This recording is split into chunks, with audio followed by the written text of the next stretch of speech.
Okay, hi Carolyn. That's just me exiting out of the app that I'm using to record this. So I'm now on my iPad so that we can run through some of the other issues that you're running into on that device.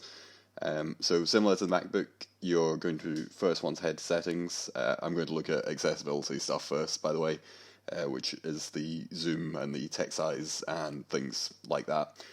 So again, head to settings. Accessibility is down here. But there's also a search bar enabled on iPad, which you can use if you're looking for a particular thing. So I've already got zoom up here, so that's not going to do anything. But you can use that if there's a feature that you think might be handy and you're not sure if it's actually present on the iPad. So now the zoom we covered, just the three finger tap method, and you can see that it has instructions underneath in extremely small text, which I could actually use the zoom for, but essentially use three fingers to scroll about. That's a little too close, so I'm going to zoom that out. And then you can adjust the zoom level down here to go as close as you want to whatever's on screen.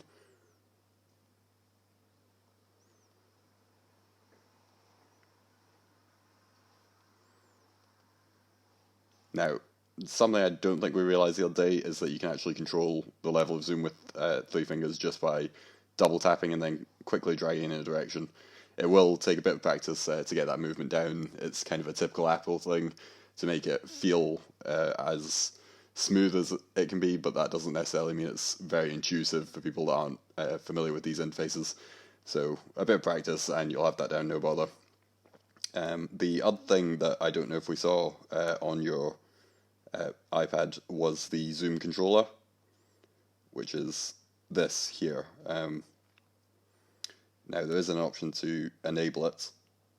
Let me just remind myself where that is. Ah yes, down here. So this Zoom controller option here, I'll get rid of that Zoom box for now. You can set it so that you have this essentially options button that you can press, and you don't have to rely on gestures as much, which is probably a better solution if you're struggling a bit to get that gesture down. The other thing you can do is decide the level of zoom, make that lens larger if you're struggling to read. Say, if I had this text here that I wanted to zoom in on, I might do that, and then control that just so it's panning on that particular section of the screen as opposed to blocking out anything else I'm doing. And then when you're done with it, you can simply... Oh, sorry, I hit the wrong one there. That's essentially turning this button off here. So that's Show Controller. And then when you're done, you can zoom out and you'll have your screen back. So there are a few options here just for different stuff that you can do. You can assign these if you wanted to. So if you wanted to, for example, on a single tap, have nothing happen, that zoom controller is going to be, that was double tap, which is now assigned to zoom in and out. But you can essentially customize this little controller button here to do whatever function you want it to do, and assign different taps on it.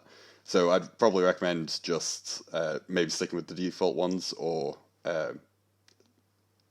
setting some and then sticking with them for a while, because it will take a bit of practice to get used to using them.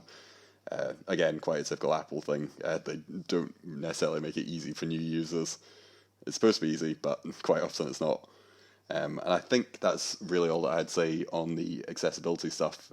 So I'm going to cut this video off here, just so you have these portioned into different sections, and then we'll hop over to some of the more email-based stuff that you're struggling with on iPad.